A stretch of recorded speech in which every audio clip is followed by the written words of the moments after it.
బట్టతలతో బాధపడుతున్నారా? ఆధునితనమైన పద్ధతిలో హెయిర్ ట్రాన్స్ప్లాంటేషన్ చేయబడును. Face clinic, Hyderabad. నమస్తే, welcome to Suman TV news. నేను మీ సాయి. ఏపీలో ఇప్పటికే అన్ని పార్టీలు అభ్యర్థులను ప్రకటించినప్పటికీ కూటమిలో అయితే ఇంకా కొంత క్లారిటీ రావాల్సినటువంటి అవకాశం ఉన్నట్టు కనపడుతుంది. ఇప్పటికీ ప్రకటించినటువంటి కొన్ని స్థానాలలో కూడా ఇంకా మార్పు చేర్పులు జరిగేటువంటి అవకాశం ఉంది అనేటువంటి చర్చ కొనసాగుతుంది. ఇంతకీ నిజంగానే ఆ మార్పు చేర్పులు జరగబోతున్నాయా? మార్పు చేర్పులు జరిగితే అక్కడ నియోజకవర్గాలలో నెలకొన్నటువంటి రాజకీయ పరిస్థితులను ఎలా డిఫీట్ చేస్తారు? సో తెలుగుదేశం బీజేపీ మధ్యలో ఈ యొక్క స్థానభ్రంశం జరుగుతుందా, లేకుంటే జనసేన మధ్య కూడా జరుగుతుందా? అసలు ఏం జరుగుతుంది? ఎన్ని స్థానాల్లో మార్పు జరుగుతుంది? ప్రస్తుతం దీనికి సంబంధించిన పూర్తి వివరాలు తెలుసుకుందాం. మనతో పాటు Suman TV news chief editor Keshav గారు ఉన్నారు. సార్ నమస్తే. నమస్తే. సో ఇప్పటికీ మొత్తం కన్ఫర్మ్ అయిపోయింది, ఇంకా అభ్యర్థుల ప్రకటన అయిపోయింది, ఇక ప్రచారంలోకి బరిలోకి దిగి గెలుపోవటంలే డిసైడ్ చేసుకోవాల్సిన అవసరం ఉంది అనేటువంటి సమయంలో ఇంకా కొన్ని స్థానాల్లో మార్పులు జరగబోతున్నాయి, దీనికి సంబంధించి చర్చలు కొనసాగుతున్నాయి అనేటువంటి ఒక వార్త. ఇది నిజమేనంటారా? ఎక్కడెక్కడ మార్చేటువంటి అవకాశం ఉంది? కూటమిలో ఇంకా మార్పులు జరిగే అవకాశం ఉంది. వైఎస్ఆర్సీపీలో కూడా మార్పులు జరగవచ్చు.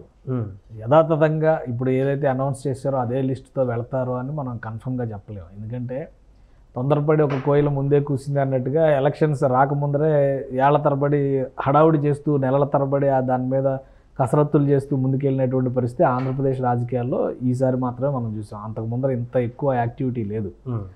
అలానే మామూలుగా ఏంటంటే నోటిఫికేషన్ వచ్చేలోపు అన్ని రకాలుగా పార్టీలు రెడీ అయి ఉంటాయి. నోటిఫికేషన్కి ప్రకటన అయిన తర్వాత కానీ లేదా ప్రకటనకు ఒక వారం రోజుల ముందర కానీ అభ్యర్థుల ప్రకటనలు జరగడం అనేది సాధారణంగా జరిగేటువంటి ప్రక్రియ. ఈ కార్పొరేట్ పాలిటిక్స్ ఇప్పుడు వచ్చినాయి కదా, ఈ స్ట్రాటజిస్ట్ పాలిటిక్స్ ఇవన్నీ వచ్చిన తర్వాత ఏంటంటే ముందుగానే అన్నీ సర్దేసి పెట్టేసుకొని జనాన్ని ఒక గందరగోళంలోకి నెట్టేసేటువంటి వ్యూహం ఇది. అయ్యో నిజంగానే చాలా లేట్ అయిపోతున్నట్టుంది అనేటువంటి ఒక భ్రమను క్రియేట్ చేస్తున్నటువంటి వాతావరణం ఇప్పుడు కనిపిస్తుంది. ఎదుటి పక్షాన్ని ఒక డిఫెన్స్లో పడేసేటువంటి వ్యూహ రచన అది. జనవరిలో డిసెంబర్లో లిస్టులు అనౌన్స్ చేస్తూ వెళ్ళారు కదా, అది కూడా ఇన్ఛార్జ్ దశల వారీగా. ఫైనల్గా ఏ పార్టీ అయినా బీ ఫామ్ ఇచ్చి నామినేషన్ వేయించే వరకు ఏదైనా జరగచ్చు. గత ఎన్నికల్లో కూడా మనం చూసాం, చివరి రోజున జరిగినటువంటి మార్పులు కూడా తెలంగాణ ఎన్నికల్లో, రీసెంట్ తెలంగాణ ఎన్నికల్లో అయితే నామినేషన్లకి లాస్ట్ డే జనసేన పార్టీలో నామినేషన్లు వేశారు, కాంగ్రెస్ పార్టీలో నామినేషన్లో అభ్యర్థుల మార్పులు జరిగినాయి. సో ఇవన్నీ కామన్. ఇది కాదు ఏంటంటే ఆంధ్రప్రదేశ్ రాజకీయాల్లో ముందుగానే అందరూ అనౌన్స్ చేశారు కాబట్టి ఏదో జరిగిపోతుందేమో. 100% మార్పులు చేర్పులకి అవకాశాలు ఉన్నాయి. ముఖ్యంగా కూటమిలో సెట్ రైట్ అవడానికి కొంచెం టైం పట్టేటువంటి అవకాశం కనిపిస్తుంది. అసెంబ్లీ సీట్ల విషయంలో కానీ లోక్సభ సీట్ల విషయంలో కానీ ప్రస్తుతానికైతే ఒక 4 చోట్ల ఆ ఈక్వేషన్స్ కనిపిస్తున్నాయి. ఇంకా 40 రోజుల సమయం ఉంది. అలానే నోటిఫికేషన్ రిలీజ్ చేయడానికి 18 రోజుల సమయం ఉంది. ఏప్రిల్ 18వ తేదీన నోటిఫికేషన్ రిలీజ్ అవుతుంది. నోటిఫికేషన్ రిలీజ్ అయ్యే వరకు ఏ మార్పులు చేర్పులైనా కానీ చేయొచ్చు. మనం ఆల్రెడీ చూసాం. ఇప్పుడు అనపర్తిలో తెలుగుదేశం సీట్ అనౌన్స్ చేసినాక బీజేపీ అభ్యర్థిని ప్రకటించింది. అలానే అరకు వ్యాలీలో తెలుగుదేశం సీటు ఏడాది క్రితం అనౌన్స్ చేశారు. అలాంటిది ఇప్పుడు అక్కడ బీజేపీ అది అలయన్స్లో తీసుకున్నటువంటి పరిస్థితి ఉంది. సో అదే లెక్కల ప్రకారం చూస్తే, ఇప్పుడు ఉన్నటువంటి సమాచారం ప్రకారం చూస్తే మనం 3 పార్లమెంటు స్థానాల్లో మార్పులు చేర్పులకి అవకాశం కనిపిస్తుంది. అలానే ఒక అసెంబ్లీ నియోజకవర్గానికి సంబంధించి మార్పు కనిపిస్తుంది. ఇవి కాకుండా ఇంకొక 3-4 అసెంబ్లీ నియోజకవర్గాల్లో కూటమిలో మార్పులు చేయడానికి అవకాశాలు ఉన్నాయి. ఈ 3 పార్లమెంట్లో రఘురామకృష్ణరాజు ఉన్నారా, లేకుంటే ఆ నియోజకవర్గం లేదా? అది కూడా అంటే రఘురామకృష్ణరాజుకి సంబంధించి ఎక్కువ చర్చ జరుగుతుంది. ఆయన ఏ విధంగా అకామిడేట్ చేయాలనే దాని మీద వర్క్ చేస్తున్నారు.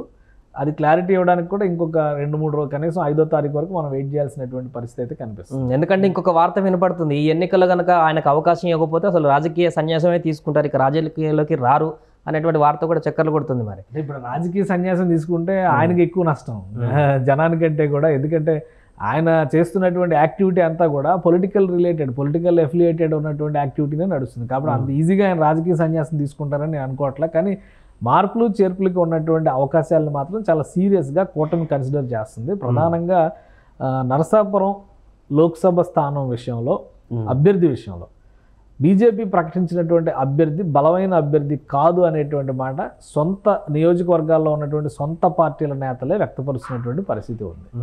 సో ఇది చాలా సీరియస్గా కూటమిలో డిస్కషన్ జరుగుతుంది. ఆ మార్పు చేయకపోతే కనుక ఆ పరిధిలో ఉన్నటువంటి అసెంబ్లీ స్థానాల్లో కూడా ప్రభావం కనిపిస్తుంది అనేది చాలా క్లియర్గా చెప్తున్నారు. ప్లస్ అటు వైఎస్ఆర్సీపీ నిలబెట్టినటువంటి ఉమాబాల కూడా బలమైనటువంటి ప్రత్యర్థి కాదు. సో గెలవడానికి అవకాశం ఉన్నటువంటి సీటు అనేటువంటి నమ్మకం ఉంది. ఎందుకంటే ఆమె రాజకీయంగా అంత యాక్టివ్గా ఉన్నటువంటి పరిస్థితి లేదు. పైగా రఘురామకృష్ణరాజు చేసినటువంటి యాక్టివిటీస్ కానీ, ఈ గతంలో జరిగినటువంటి ఇన్సిడెంట్స్ కానీ, వీటన్నిటిని దృష్టిలో పెట్టుకొని చూసినా ఆ నియోజకవర్గం పరిధిలో ఉన్నటువంటి రాజులకి, క్షత్రియులకి సంబంధించినటువంటి ఓటు బ్యాంక్ కానీ ఇవన్నీ కూడా కలిసి రావాలంటే ఖచ్చితంగా అభ్యర్థిని మార్చాలి, బలమైనటువంటి అభ్యర్థిని తీసుకురావాలి. గతంలో గోకరాజు గంగరాజుకి ఆ నియోజకవర్గం కేటాయించారు 2014లో. ఆయన అక్కడి నుంచి గెలిచారు, కూటమి అభ్యర్థిగా 2014లో గెలిచారు.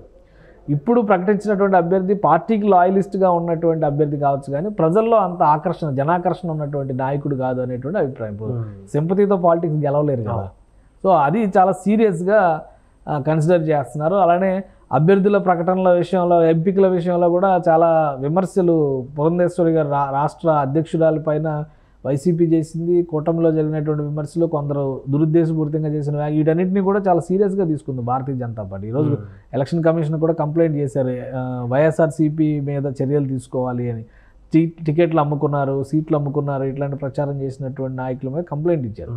సో ఇప్పుడు ఇక్కడ నరసాపురం సీటు దగ్గరకు వచ్చేసరికి ఏంటంటే బలమైన అభ్యర్థిని పెట్టకుండా ఏదో ఒక మంత్రాంగం నడిచింది అనేటువంటి చర్చ ఉంది. రఘురామకృష్ణరాజు గారు స్వయంగా కొన్ని విమర్శలు చేశారు కదా, సోము వీర్రాజు గారు ఇన్వాల్వ్ అయ్యారు, వీళ్ళందరూ ఇవన్నీ కూడా ఆవేశంలో చేసిన ప్రకటనలు కావచ్చు, విమర్శలు కావచ్చు. కానీ అంతర్లీనంగా ఇక్కడ వస్తున్నటువంటి డిస్కషన్ ఏంటంటే నరసాపురం సీటుని ఒకవేళ రఘురామకృష్ణరాజుకి ఇవ్వని పక్షంలో ఆ సీటుకి సంబంధించి ఒక నిర్ణయం తీసుకోవాలంటే తెలుగుదేశం పార్టీకి ఆ సీటు కేటాయించి ప్రత్యామ్నాయంగా భారతీయ జనతా పార్టీ ఏలూరు లోక్సభ స్థానాన్ని తీసుకోవాలనేటువంటి ప్రతిపాదన చాలా బలంగా వినిపిస్తుంది.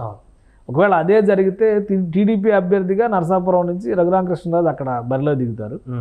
తెలుగుదేశం పార్టీ ఏలూరుకి ఆల్రెడీ క్యాండిడేట్ని అనౌన్స్ చేసింది, మహేష్ యాదవ్ని. బహుశా అక్కడ మార్పులు చేర్పులు ఏమైనా జరిగేటువంటి అవకాశం ఉండొచ్చు. బీజేపీ కేటగిరీలోకి వస్తే బీజేపీ ఎవరిని అభ్యర్థిగా తీసుకుంటుంది ఏంటనేది చూడాలి, లేదా ఇంకేదైనా ప్రత్యామ్నాయమైన అవకాశం లేదు. ఎందుకంటే పశ్చిమ గోదావరి జిల్లాలోనే ఒక సీటు కావాలనేటువంటి, ఉమ్మడి పశ్చిమ గోదావరి జిల్లాలో ఒక సీటు కావాలనేటువంటి ప్రతిపాదన బీజేపీ మొదటి నుంచి చేస్తుంది. ఏలూరులో తపన్ చౌదరి చాలా వర్క్ చేశారు, ఆయనకి ఇస్తారు సీట్ అని కూడా అనుకున్నారు. సో ఆయన తీవ్రమైనటువంటి అసంతృప్తిలో ఉన్నారు.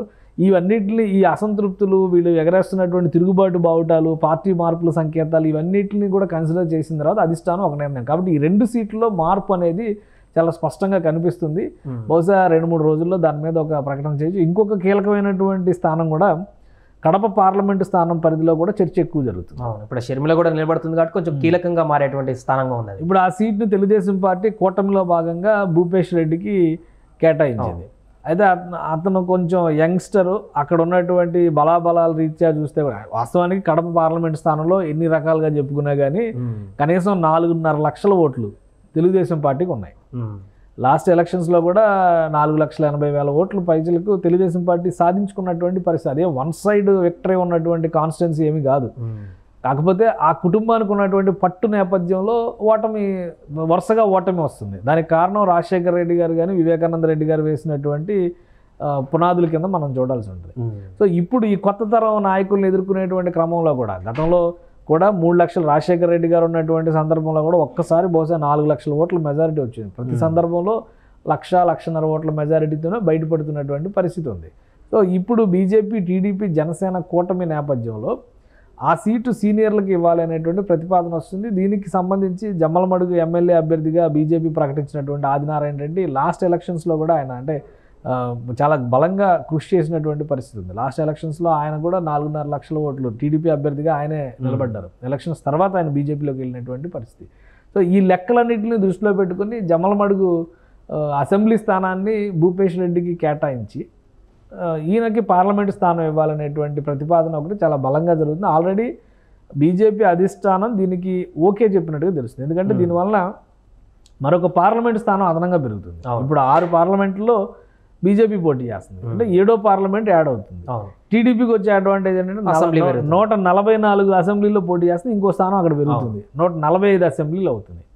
సో ఈ లెక్కలు దృష్టిలో పెట్టుకొని ఉభయ కుశలోపరి అన్నట్టుగా 2 పార్టీలు కూడా అధిష్టానాలు ఈ విషయంలో సానుకూలంగానే ఉన్నట్టుగా తెలుస్తుంది.